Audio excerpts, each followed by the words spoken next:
Cover it with my eyes, please.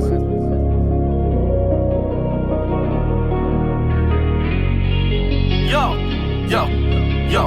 You said we'll always be together, Lizzie. Spend these billions here together, Lizzie. Share that love with equal measure, Lizzie.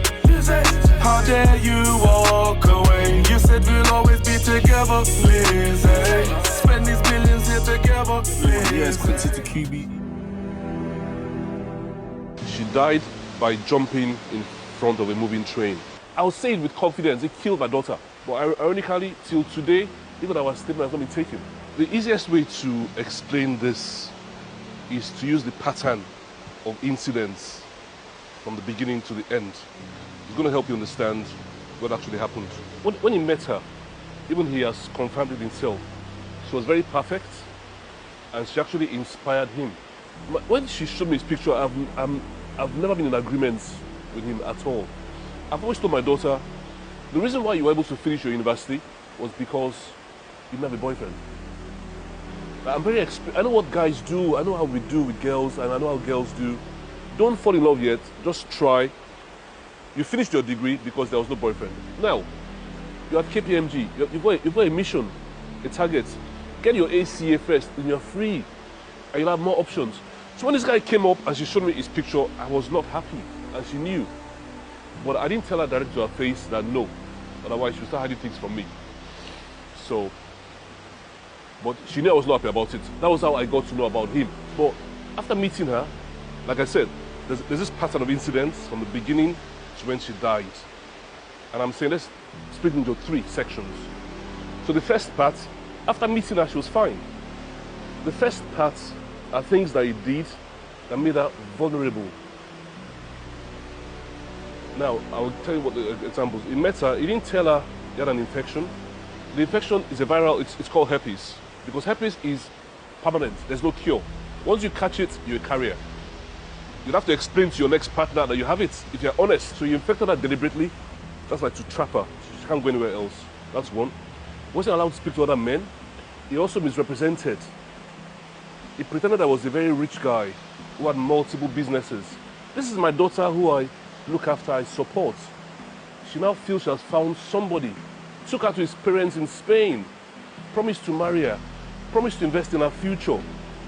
But this thing now turned out to be lies. He didn't have the money he claimed to have. All the plans he planned with her, he couldn't afford them. That went on for a while. Yo, it's QUINCEY to Q.B.E. Yeah, I'm just gonna get ready to go gym, but I just thought before I do this, I need to get this vlog out. I've been meaning to do this for a while. It's one that's definitely close to me. What I've seen, not just in my life, on the streets, but in family. And I think it's helped to destroy a lot of families, to be honest. Do you know what I mean? So before I start this though, I'd like to tell everyone to go and watch my podcast, chat show, where we talk about dads not being around, the impact that has on kids, and also what it is like when a dad is around. Right, so yeah, please go and watch that. It's on Real Life TV UK. You can go to my Insta page, I am Q.B.E. I am _Q.B.E. and the Dad's Not Around page, DNA. So it's at Dad's Not Around on Instagram. Yeah, so go and check that out. Yeah, but firstly now, just want to say my condolences to the father of the girl in the video. Obviously, I played a bit of it. You can watch the rest of the video at the end of this. And yeah, so for me, it's a very, very personal and touching subject. Yeah. Obviously, everyone who knows me knows my family, and yeah, it's just like I feel like the situation that we watched and we're gonna end up watching the video. The Nigerian man, he seemed to be a good man, innit? Yeah, didn't seem like he was a criminal or anything, right? And his daughter, ended up with a bad man, a roadman, a criminal, whatever. Yeah. And there's two examples. There's two examples because it's not. Don't think this. It just applies to the black culture, and it's not just our community. It's not just black people's community. It's in white people's community as well, as you will see when I add something else to this, or maybe I should just keep that as a separate vlog.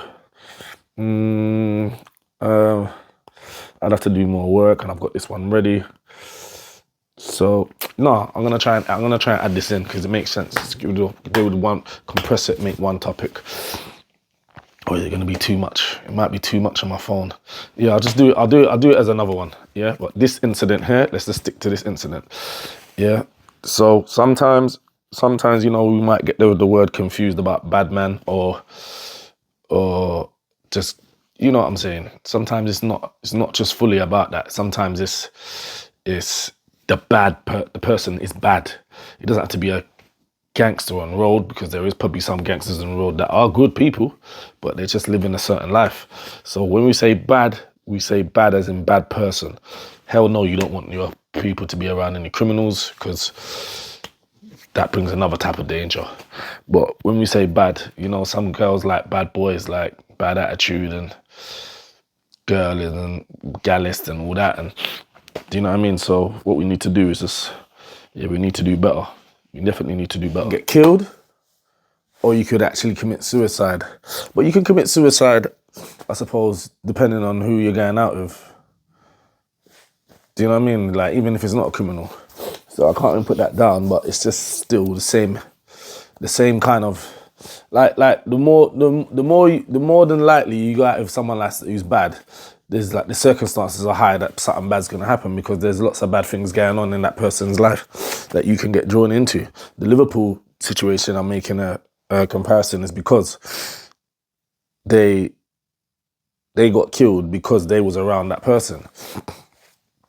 Now, I can talk about this in my personal view. Like, my sister was in the car when people tried to come for her boyfriend. And she wasn't only around once. Even when she went with her other boyfriend, the same thing happened again. Do you get what I'm saying? So it tells you that the probabilities of things happening when you're around these type of people are high.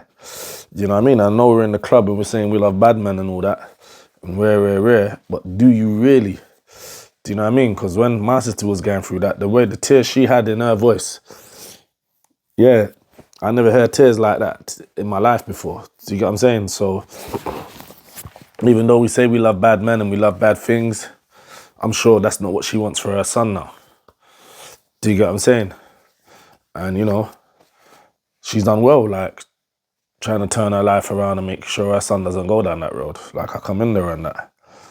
But at the same time, we as a community, especially the girls, you need to start making better choices of men. Do you get what I'm saying? Because it's not all flamboyant, it's not glamorous, it's not like in the movies, it's not like in the songs. Do you get what I'm saying? But I suppose when it's passed down, like when your person that's older you is only going out with that kind of people, and then you see that as well. Because you know what I've never understood? This is what I'm on a breakdown in my book. I've never understood how can you tell your kids not to do something that you're doing and then be surprised and shocked when they're doing it, when you taught them nothing else. Because people don't listen. Like, people they don't learn by talking. Do you get what I'm saying? They learn by watching. Do you get what I'm saying? Like, more than likely, I was always going to end up being a criminal. Do you get what I'm saying? The things Vincent was allowed to show me and me be around and him teach me, I was always going to be a criminal. So when I got thrown out my house for being a criminal, I'm confused. That's confusing to me. That's confusing to me. It's confusing to me. It's confusing to me. It's confusing to me because a year before that, he'd be bringing me around and his other brothers and making me punch up people on the front line who owe him money. Do you get what I'm saying? That is criminal behavior. That is you teaching me how to be a thug. Do you get what I'm saying? And that wasn't stopped. That wasn't stopped. You know what I mean? I'm sitting down in the car with him and someone's nearly driving in, going next to his car and he's taking his baseball bat and smashing them up on the high street. I'm seeing this stuff. Do you get what I'm saying? I'm seeing all this violent stuff. Do you know what I mean? And after a while, you know it ain't. You know this ain't no legit business that's getting run around here. Do you get what I'm saying? So the parents now need to start doing better and showing them, or at least hiding it from them. Do you get what I'm saying? Hiding it like proper like that. You see, like the same way you hide it from police, you need to hide it from your kids. Because I'm not going to tell no one how to survive. It'll be nice if they do, but the same way you'd hide that shit from police, hide it from the kids. Give them a chance in life.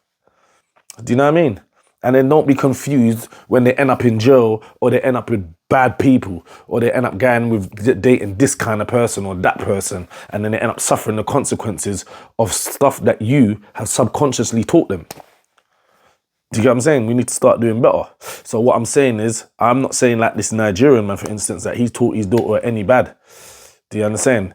I'm sure he was probably telling her to leave that guy. Do you get what I'm saying?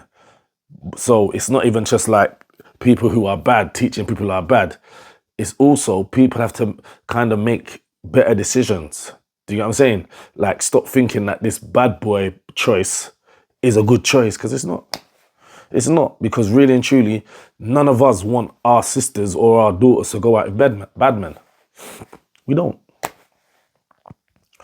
We don't. So why do you think someone else's daughter or sister should go out with a BADMAN? That's risking their life. That's putting them at risk. That's making them do things that they're not supposed to be doing. Nobody wants that. So yeah, we need to make better choices. I think we need to make better choices and start identifying your person that you're gonna spend the rest of your life with, or your spouse, or your baby father, even your baby mother. You gotta start. You've got to start your child's mother. Sorry about that word, baby mother. I don't even like using that. The baby's father and the baby's mum.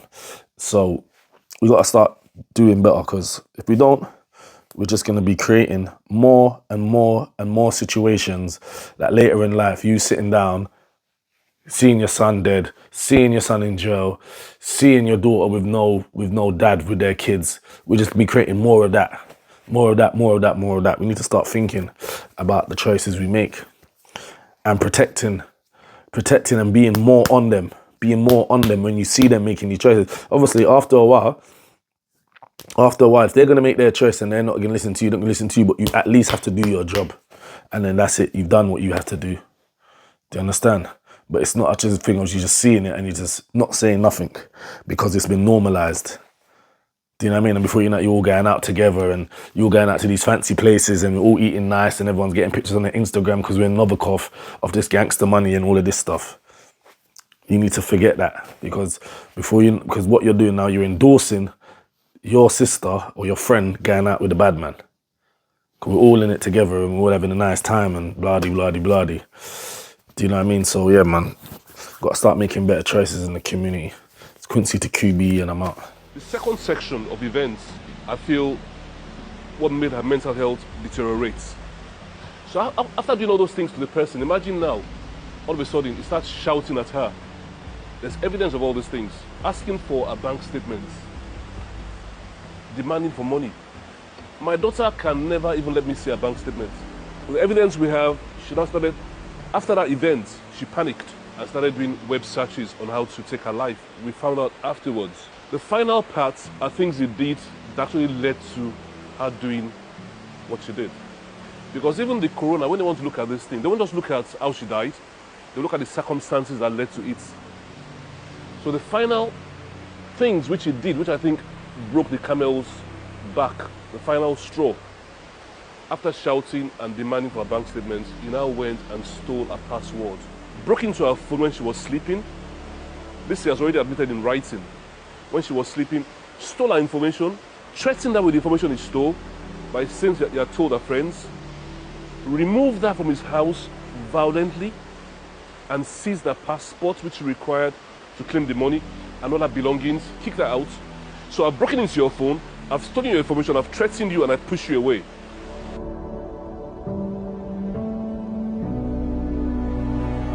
Every step along, she told her mother. When he infected her, sent mother the evidence. When he shouted and he apologized, sent about the evidence. So when this thing was getting out of hand and he had broken into her phone, she called her mother. And mother rushed to Manchester.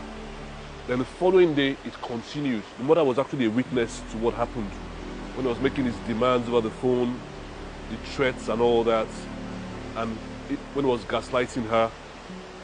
So the mother was totally broken, you know. After the communication between themselves, which lasted about 6 p.m. or so, she told her mother she was going for a walk to clear her mind. The mother was saying she shouldn't go, that she'll make some dinner, whatever, then she'll hold on. She said that mother shouldn't worry, that she's got her phone, she's coming back. Alanis didn't come back. She died on the 29th of May in the UK at Manchester, a station called Eccles. She died by jumping in front of a moving train. So the mother has been so broken, you know.